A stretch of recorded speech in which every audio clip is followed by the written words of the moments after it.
Welcome back, guys. Hope y'all had a great weekend. I know I had a great one, but before we get too far into things, just so you guys know, we are presented by DL Sports Nation. Most of you do know that. But make sure you guys go ahead, follow them on Twitter, like them on Facebook, check out their website. There's a lot of cool content on there. Keep y'all up to date with anything that goes on Dallas sports related.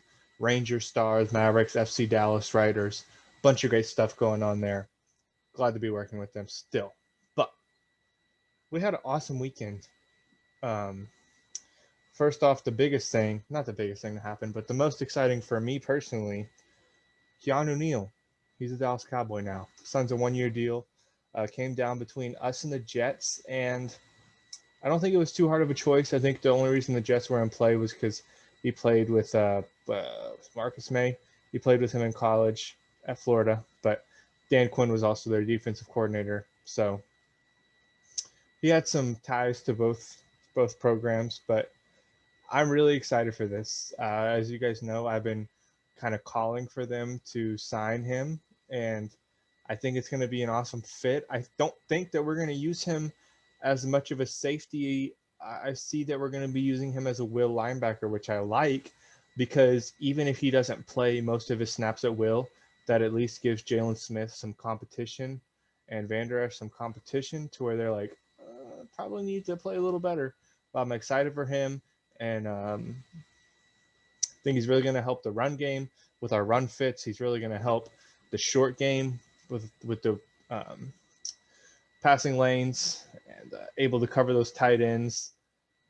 He's a very dynamic player, and we haven't had, I mean, Donovan Wilson, don't get me wrong, Donovan Wilson was awesome last year, but Keanu Neal is a totally different player. He's a linebacker at safety. Um, and he's a safety at linebacker, if that makes sense. He's a hybrid player. He can really play anywhere you need him to, and it's just going to be fun to watch him play. Hopefully, we still got Malik Hooker and KZ coming in on visits this week. I still want to get one of them because we still can use all the help at safety we need. But a solid choice for the Cowboys to bring him in.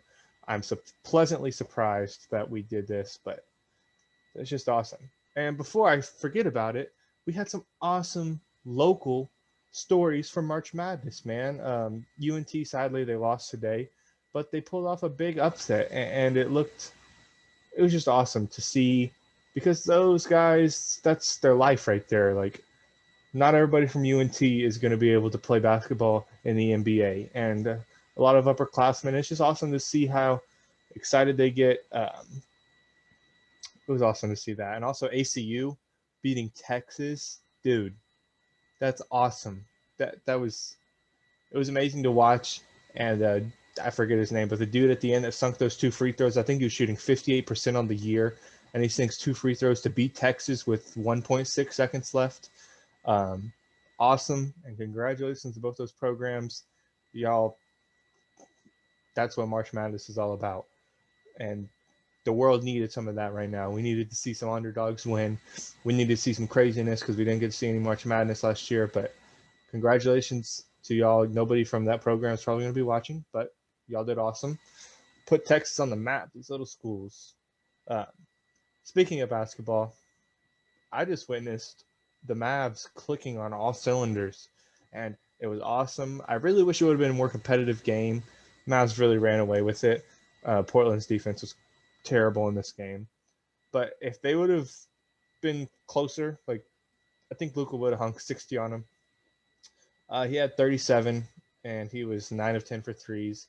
At one point, he was 8 of 8. It was ridiculous.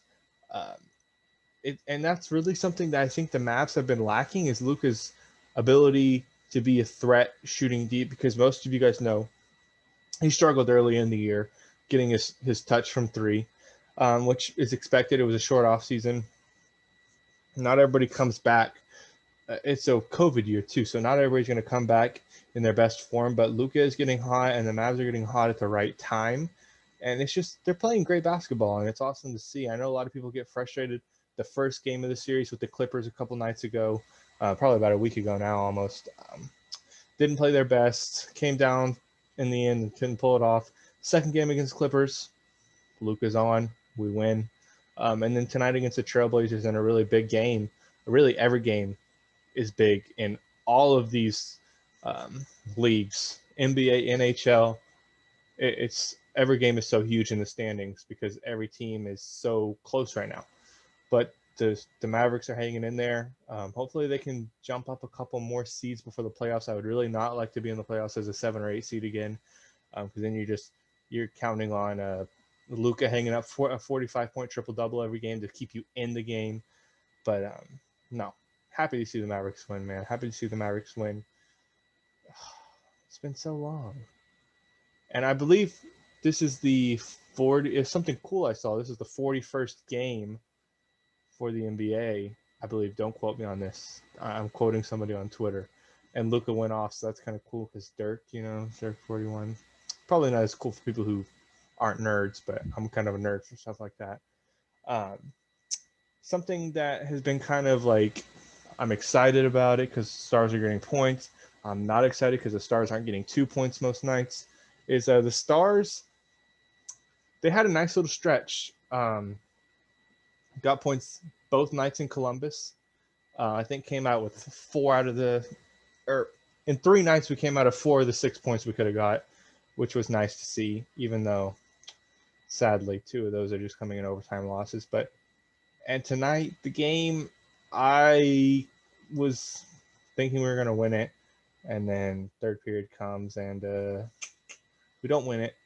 Go to overtime, of course, each get a point, and then goes all the way through overtime, goes past overtime, and then we go to a shootout, and Pavelski is the only one who could score.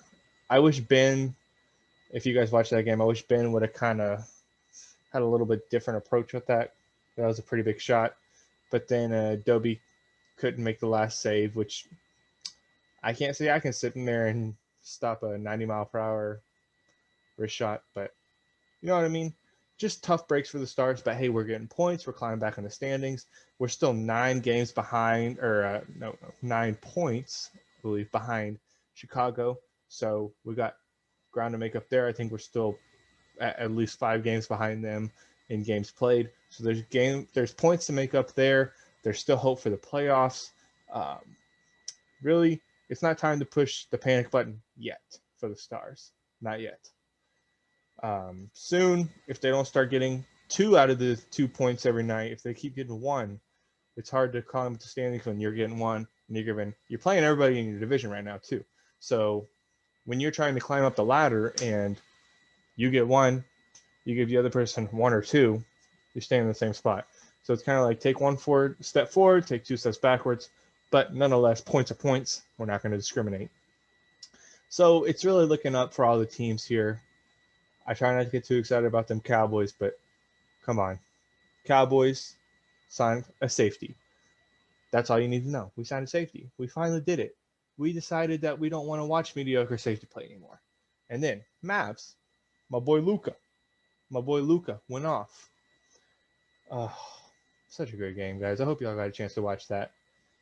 Like I said, wish it would have been more competitive, but still, I'll take a 40-point win.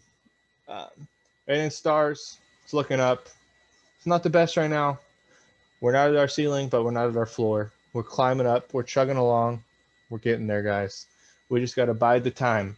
I believe we just played our 28th game, so we're halfway through the season right now. But like I said, hope you guys had a great weekend with all the news that came out. I know I sure did. I did not like Kenny Golladay going to the Giants, but we're just going to lock him up. Trayvon Diggs and Jordan Lewis and Patrick Surtain, hopefully, are going to lock him up twice a year.